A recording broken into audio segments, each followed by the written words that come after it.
psaume numéro 6, le gros 6 noir, en haut de la page 498. Et c'est un psaume qui a été écrit par un roi, le roi David. Et je vous invite à lire avec moi psaume chapitre 6. Ô chef de chœur, un psaume de David à chanter avec accompagnement de harpe à 8 cordes. Éternel, mon Dieu, malgré ta colère, ne me punis pas, et dans ton cou, ne me châtie pas. Éternel, aie pitié de moi, car je suis sans force. Ô Éternel, guéris-moi, car de tout mon être, vois, je suis dans l'épouvante, je suis en plein désarroi. Et toi, Éternel, quand donc interviendras-tu? Ne voudrais-tu pas revenir vers moi pour me délivrer? Dans ton amour, sauve-moi. Car ceux qui sont morts ne sont plus capables de parler de toi. Qui peut te louer au séjour des morts? Or, à force de gémir, je suis épuisé. Et durant la nuit, sur mon lit, je pleure. Ma couche est trempée, inondée de larmes. Mes yeux sont usés tant j'ai de chagrin, ils n'en peuvent plus. Car tous mes ennemis qui en sont la cause. Retirez-vous tous, artisans du mal. L'Éternel entend mes pleurs. L'Éternel exauce mes supplications. L'Éternel accueille ma prière. Tous mes ennemis seront dans la honte et dans l'épouvante. Ils reculeront soudain, tout honteux.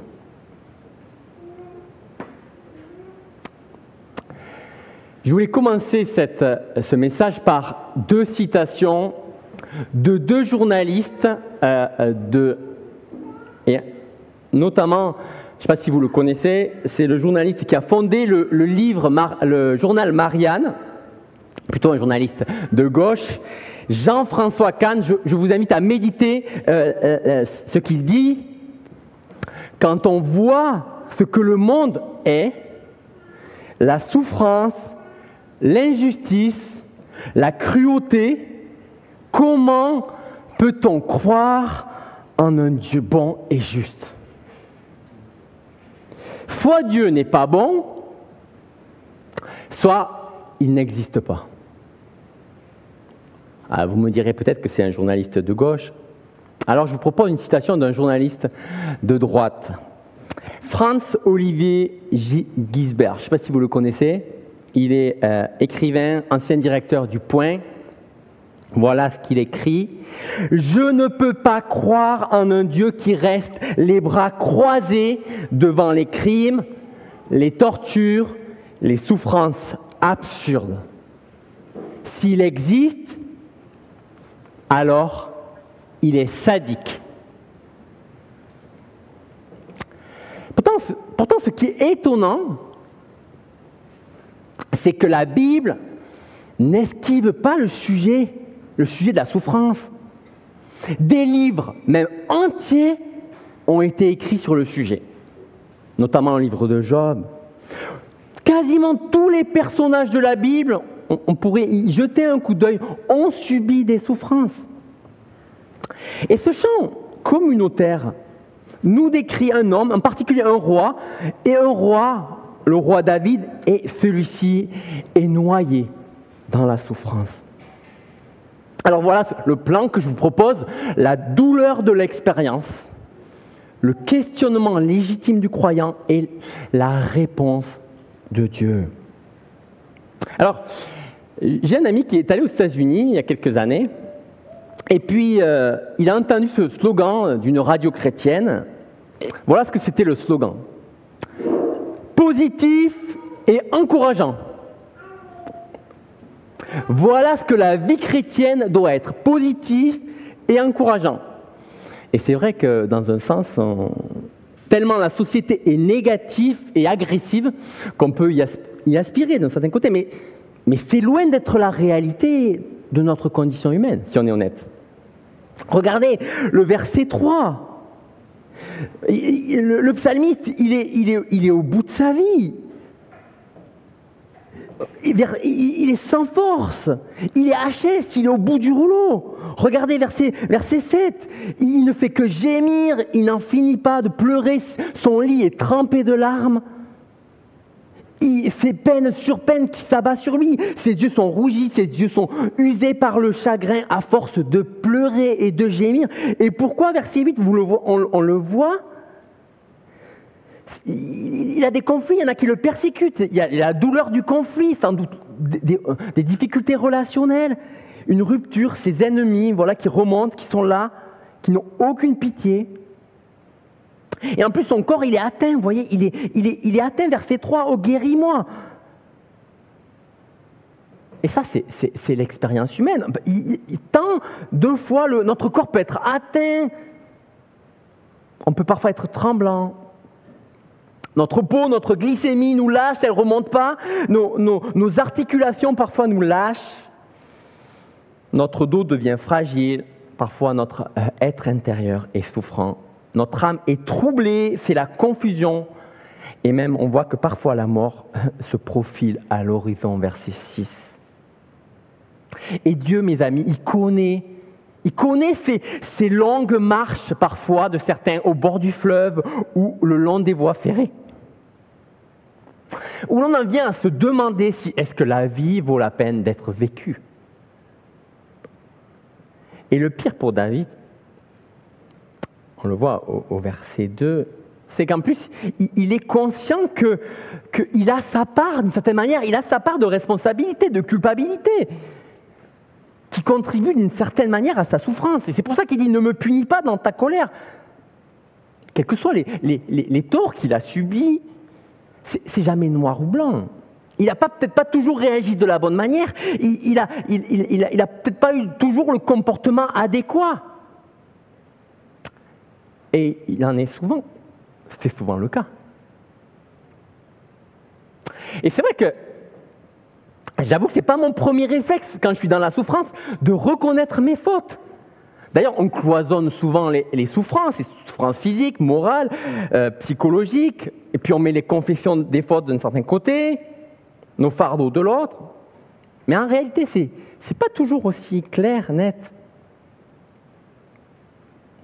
On peut être à la fois victime et à la fois en partie fautif. Et à strictement parler, David, il ne mérite pas ses fautes, il ne mérite pas ses souffrances. Mais est-ce qu'il a un droit au bien-être? Ça, c'est clair que non. Et il se fait pécheur. Il sait qu'il y a une rupture avec son Dieu, dans son cœur, dans sa nature, qui nécessite que Dieu intervienne, que Dieu le délivre, que Dieu le pardonne. Alors, quelle est la solution? Qu'est-ce qu'on fait? Comment gère-t-on? Alors, face à la souffrance, vous savez, il y a plusieurs stratégies. Et sans doute l'une que l'on adopte le plus souvent, c'est la fuite. On essaye de fuir. Alors, parfois, c'est dans l'addiction, alcool, drogue, médicaments, tabac, jeux vidéo. On pense qu'on va étouffer la douleur, étouffer l'angoisse, le vide, la solitude. Mais on sait que c'est des réponses qui peuvent être efficaces à court terme, mais qui parfois sont destructives à plus long terme. On peut aussi fuir dans les distractions, l'hyperactivité, travail compulsif, surconsommation. On pense qu'on va remplir le vide. Éviter d'être seul avec soi-même. On fuit le silence. Fuite douce et très présente dans nos sociétés. Ou parfois, on refuse tout simplement d'admettre qu'il y a un problème. C'est pas si grave, je vais bien. D'une certaine manière, ça nous protège, mais ça bloque aussi le processus de guérison. Mais on voit qu'est-ce que fait le psalmiste. Lui, il fait ce qu'il fait quand il souffre. Vous voyez ce qu'il fait, versets 1, 2, 3, 4. Il s'adresse à Dieu l'Éternel. Il est croyant. Et c'est pour ça qu'il se tourne vers Dieu. Mais d'un certain côté, c'est loin de régler le problème de la souffrance, le fait de croire en Dieu. D'une certaine manière, la démarche de se tourner vers Dieu, elle est plus complexe. Pourquoi d'après vous? Si vous êtes athée, je ne sais pas s'il y en a certains, c'est votre cas, quand vous êtes confronté à la souffrance, il n'y a pas vraiment de question. Comment on peut se fâcher après un Dieu auquel on ne croit pas, qui n'existe pas? D'ailleurs, même dans la pensée, on sait très bien qu'avec l'évolution, on le sait, la souffrance, elle est inévitable. Un athée fidèle à sa foi, il le sait que c'est inévitable. On aboutit mécaniquement à l'élimination des faibles par la souffrance et la mort, et c'est nécessaire au progrès, à la nature pour Darwin, à Nietzsche sur le plan psychologique ou sociologique. Alors c'est pas la peine de pleurnicher avec la souffrance. Alors, pour les musulmans, c'est un peu différent. Lui, il croit en Dieu, tout-puissant, mais c'est pas trop possible de lui poser trop de questions. La souffrance, ça fait partie des impondérables. Alors il se soumet. Il se contente de penser que Dieu sait. On ne peut pas vraiment se poser de questions, et encore moins lui poser des questions. Mais pour le croyant, vous voyez, c'est différent. Et David, il n'a pas toutes les questions, mais qu'est-ce qu'on voit dans ce psaume? C'est qu'il s'adresse à lui, il l'interpelle. Et il se fâche même après lui. Il y a quelqu'un à qui parler. Vous voyez que c'est une démarche de foi. Et au cœur de ce psaume, verset 4, il y a deux questions qui sont présentes. Et en hébreu, c'est quelques mots. Et la première, c'est « Et toi, Éternel ?» Sous-entendu, t'es où? Et la deuxième, c'est « Jusqu'à quand ?» Où étais-tu quand mon fils est mort, ou quand j'ai eu le cancer, quand on m'a trahi, et jusqu'à quand ça va continuer, cette souffrance? Est-ce qu'il va y avoir un bout au tunnel? En vérité, on ne sait pas, on ne sait rien au milieu de la souffrance, de l'épreuve. On n'a pas de réponse forcément à nos questions, pas de réponse facile. Une chose est certaine, on a une certitude, en tant que croyant, au milieu de souffrances, au milieu de nos souffrances, il y a un Dieu. Et on n'est pas seul, on n'est pas livré aux forces impitoyables de la nature. Il y a quelqu'un qui se soucie, qui entend, qui exauce nos supplications, qui entend notre prière et qui tient compte de notre questionnement et qui promet d'y répondre. Et ce qui est particulièrement étonnant, c'est que c'est un Dieu qui semble facile d'approche, heureux d'écouter, et c'est paradoxal. Parce que ça ne devrait pas l'être. Notre péché, on le voit, même si on est... voilà, on le voit. Il choisit de venir vers nous. Il est prêt à nous écouter. Heureux de le faire. Même dans toutes les circonstances. David, il sait que Dieu l'écoute. Et même Jésus, sur la croix, passant par les pires épreuves, la souffrance physique, il pouvait encore prier, mon Dieu, pourquoi m'as-tu abandonné? Même dans l'enfer de la croix, la condamnation subie à notre place, et pourtant quelques minutes après, il pouvait s'en remettre à Dieu. Père, je remets mon esprit entre tes mains. Et placer toute sa confiance après avoir reçu la paix de Dieu, après son interrogation. Ça devrait nous être un grand réconfort, se savoir lié par un Dieu, par une relation indestructible. Un Dieu qui nous invite à lui parler, à lui faire confiance, qui est prêt à se laisser convaincre. Et ça, c'est quand même étonnant. Même Dieu, même David, il essaye de convaincre Dieu. Regardez versets 5 et 6, c'est étonnant. Car ceux qui sont morts ne sont plus capables de parler de toi. Qui peut te louer au séjour des morts? Sous-entendu, si je meurs, on n'évoquera plus ton souvenir. Et si tu me laisses mourir, je ne pourrai plus te célébrer. En plus, ce n'est pas la première fois que ça arrive.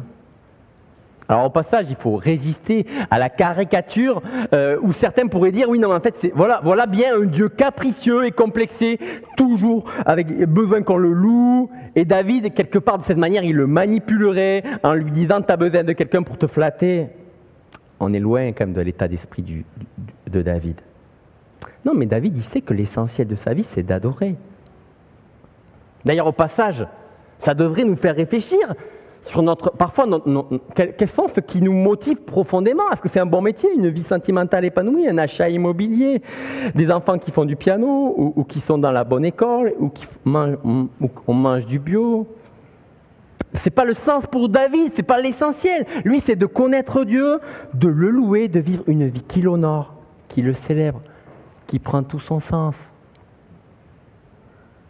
Non, David n'est pas en train de manipuler Dieu, au contraire, il s'appuie sur ce qu'il sait de Dieu. Il est un Dieu relationnel qu'il aime, un Dieu qui a pensé à la vie, mais un Dieu aussi qui n'est pas mort, mais qui entend les cris, ces cris du cœur.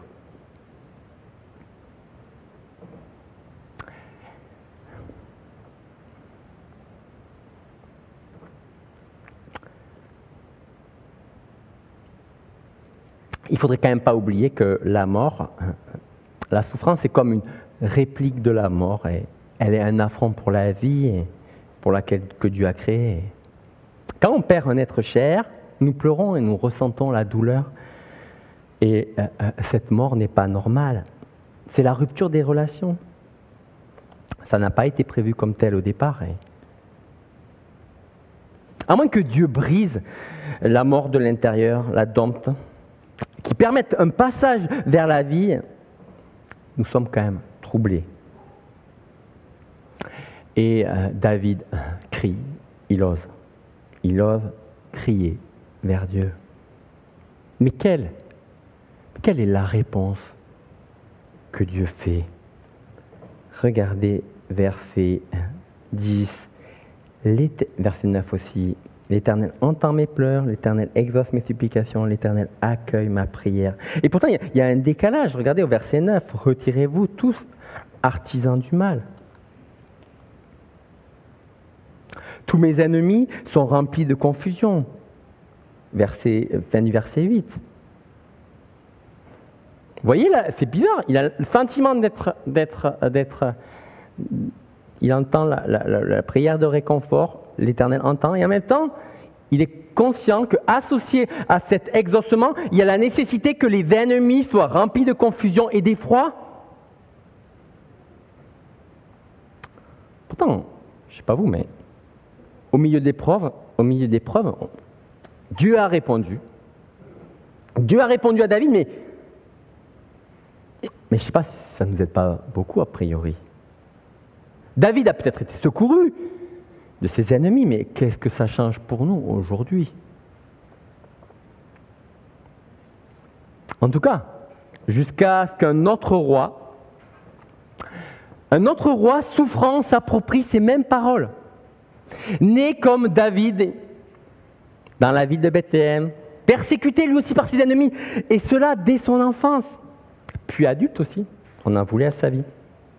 Ce roi, Jésus le fils de David, lors de son discours dans le Sermon sur la montagne, conclut en reprenant ce psaume en disant « Éloignez-vous, vous tous qui commettez l'injustice ».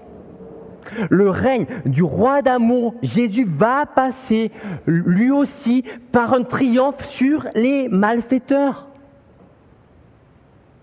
Chaque être humain aura à rendre compte en ce jour-là. Tous ses ennemis, tous ceux qui ont fait le mal, tous ceux qui sont les causes de nos souffrances seront réunis sous ses pieds.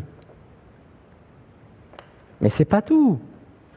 Dans l'évangile de Jean, au chapitre 12, qu'est-ce qu'on voit? On découvre Jésus, ce roi promis dès le commencement,